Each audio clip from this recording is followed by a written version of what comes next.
हाँ जी, 9th class. आज हम पाठ 2 सब्जेक्ट साइंस के क्या हमारे आसपास के पदार्थ शुद्ध हैं। पार्ट 1 में हमने पढ़ा था हमारे आसपास के पदार्थ। पार्ट 2 में हमने पढ़ना है कि जो हमारे आसपास के पदार्थ है वो शुद्ध है या नहीं। इसकी ये फर्स्ट वीडियो है। देखिए, अब आपको पता होना चाहिए कि हमारे आसपास के पदार्थ कौन से हैं। जैसे ये देखिए, हमारे पास साल्ट है, प्योर घी है और प्योर मिल्क है। अब देखो, इन पे लिखा तो प्योर हुआ है लेकिन ये प्योर नहीं है। अगर एक आम इंसान के बारे में हम जाएं तो हम कहेंगे कि ये जो चीजें हैं इन पे प्योर लिखा हुआ मीन्स ये शुद्ध हैं। लेकिन अगर हम साइंटिस्ट के तौर पे जाएं, वैज्ञानिकों के तौर पे जाएं, तो उनके अकॉर्डिंग कोई भी जो पदार्थ है वो प्योर नहीं होता, शुद्ध नहीं होता। उनके अकॉर्डिंग हर एक पदार्थ जो है किसी न किसी चीज का मिश्रण होता है। मान लीजिए जैसे मिल्क, यहाँ पे चाहे प्योर लिखा हुआ है लेकिन ये प्योर नहीं है। क्यों? क्योंकि मिल्क किससे मिलके बनता है? मिल्क जल से, वसा से और साथ में प्रोटीन से, मीन्स इन चीजों का मिश्रण है। इसलिए जो मिल्क है वो भी प्योर नहीं होगा। देखिए, वैज्ञानिकों के लिए सभी वस्तुएं विभिन्न पदार्थों के मिश्रण हैं, अतः शुद्ध नहीं है। जैसे मैंने बोला, दूध जल वसा प्रोटीन से मिलकर बनता है। एक शुद्ध पदार्थ एक ही प्रकार के कणों से मिलकर बनता है। शुद्ध पदार्थ क्या होगा? जो एक ही प्रकार के कणों से मिलकर बनेगा। अब मिश्रण क्या हो गया? जो एक या एक से अधिक शुद्ध तत्वों या यौगिकों से मिलकर बनता है उसे हम बोलते हैं मिश्रण। जैसे दूध एक मिश्रण हो गया हमारे पास। अब मिश्रण के प्रकार कितने प्रकार के होते हैं? विलयन, निलंबन, कोलाइड।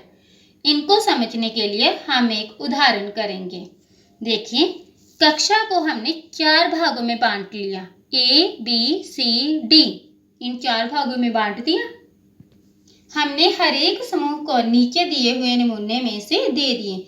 ए समूह था उसको मैंने कॉपर सल्फेट दिया थोड़ा कम मात्रा में, ठीक है, थोड़ा सा कॉपर सल्फेट दिया। अब बी समूह को मैंने 1 चम्मच भर के कॉपर सल्फेट दे दिया। सी को मैंने चौक का चूर्ण या फिर गेहूं का आटा दे दिया। और डी को मैंने दूध या फिर शाही की कुछ बूंदे दे दी। अब मैंने छात्रों को बोलना है कि इन सभी नमूनों को जल में मिलाएं और टॉर्च से प्रकाश की किरण को बीकर पर डालें। ये देखिए, हमने उन चारों पदार्थों को 4 अलग अलग बीकर में डालना है, ठीक है। मान लीजिए मैंने यहाँ पे 2 बीकर जैसे रखे हुए हैं, इनमें मैंने पदार्थ डाला हुआ है। अब टॉर्च को इस साइड पे रख के आपने बीकर के इस साइड से आपने देखना है, ठीक है, कि इसमें से जो प्रकाश है पास हो रहा है या नहीं। जैसे इसमें से प्रकाश जो है फैल रहा है, पास हो रहा है, लेकिन इसमें से प्रकाश नहीं पास हो रहा। आपने इस चीज को नोटिस करना है।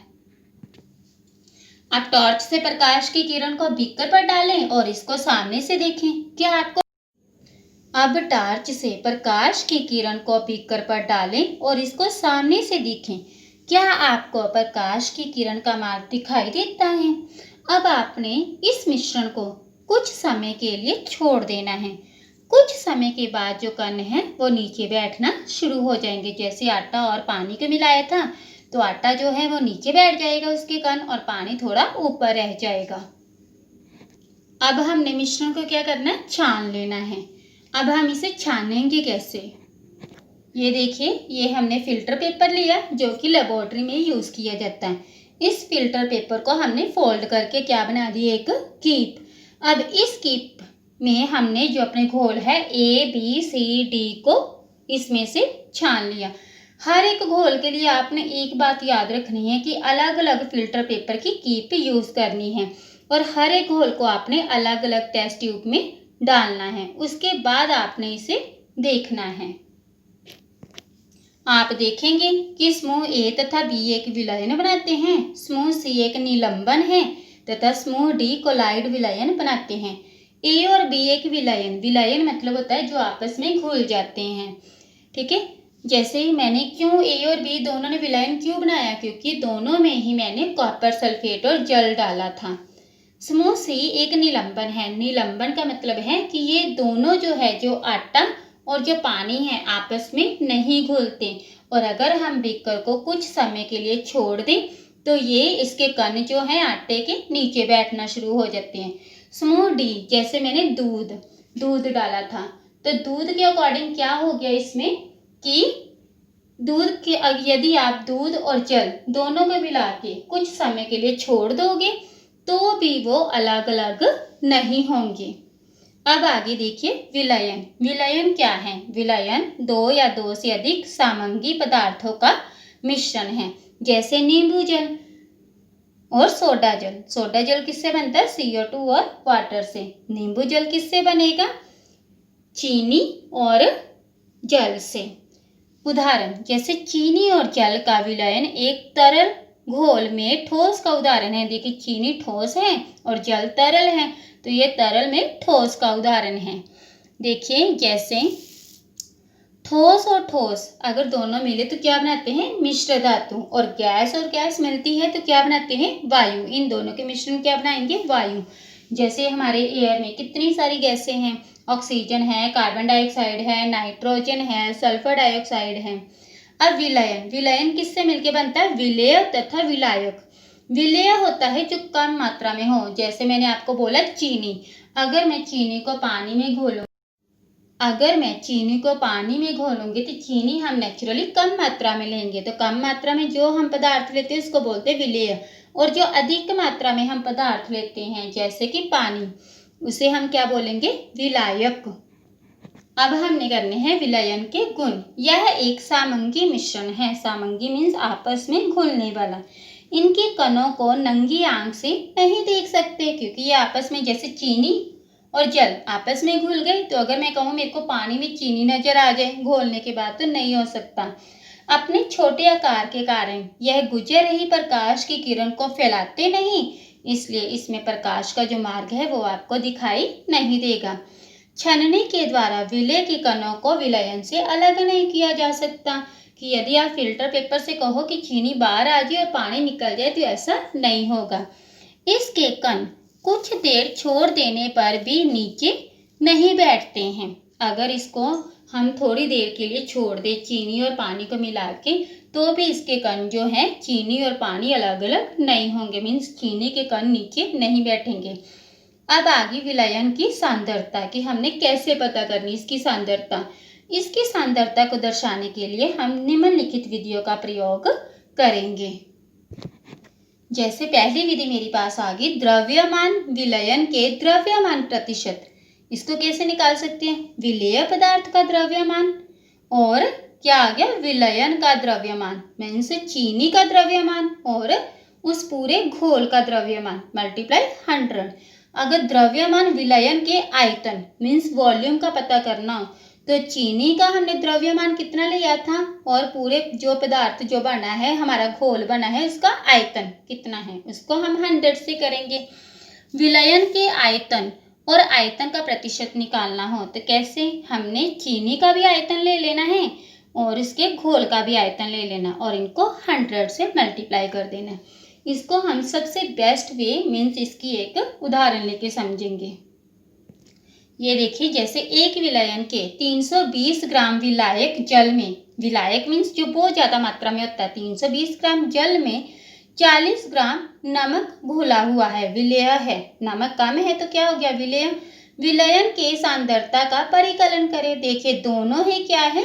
ग्राम में है, तो इसमें हम फॉर्मूला किसका लगाएंगे? द्रव्यमान का। द्रव्यमान का मतलब मास। विलेय पदार्थ का द्रव्यमान कितना था? 40 ग्राम। विलायक का द्रव्यमान कितना था? 320 ग्राम। तो विलयन का द्रव्यमान हमने कैसे निकालना है? विलेय और विलायक दोनों को प्लस करके। मेरे पास विलयन का टोटल द्रव्यमान कितना आ गया? 360 ग्राम। आगे आ गया विलयन का द्रव्यमान प्रतिशत। तो इसका हम प्रतिशत कैसे निकालेंगे? विलेय पदार्थ का द्रव्यमान विलयन का द्रव्यमान मल्टीप्लाई 100। जैसे इसका विलेय पदार्थ का द्रव्यमान कितना था? 40/360 मल्टीप्लाई 100। अब 40 को मैंने 0 के साथ 0 कटिंग होगी, 40 को 10 के साथ मल्टीप्लाई किया तो कितना आ गया? 400 अपॉन कितना आ गया? 36। इनको डिवाइड करेंगे तो कितना आ गया? 11.5 1%। ये इसका क्या हो गया विलयन का द्रव्यमान। अब आगे मेरे पास आ गया निलंबन। जैसे मैंने आटा और जल का बनाया था उसे बोलते हैं निलंबन। यह एक विषमांगी मिश्रण है। विषमांगी मीन्स जो आपस में पूरी तरह से नहीं घुलते, जिसमें विलेय पदार्थ के कण घुलते नहीं बल्कि माध्यम की समष्टि में निलंबित रहते हैं। इन कणों को आंखों से देखा जा सकता है। अगर इस बीकर को मैं थोड़ी देर के लिए रख दूं तो हम आटे और पानी को अलग अलग इजीली देख सकते हैं। अब इसके गुण क्या हैं? यह एक विषमांगी मिश्रण है कि अलग अलग मिश्रण है। इनके कणों को आंखों से देखा जा सकता है। ये कण प्रकाश की किरण को फैला देते हैं जिससे उसका मार्ग दृष्टिगोचर हो जाता है।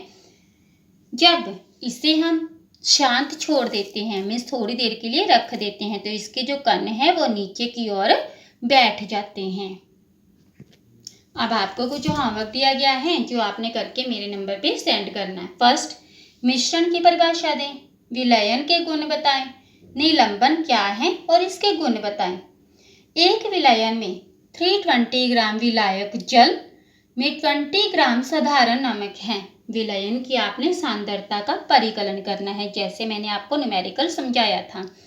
नेक्स्ट आ गया सामंगी और विषमांगी मिश्रण में अंतर बताएं। सामंगी जो पूरी तरह से आपस में घुल जाते हैं और जिनके कणों को हम नहीं देख सकते। विषमांगी जिनके जो होते कण आपस में पूरी तरह से नहीं घुलते और इनके कणों को हम आसानी से देख सकते हैं। ओके।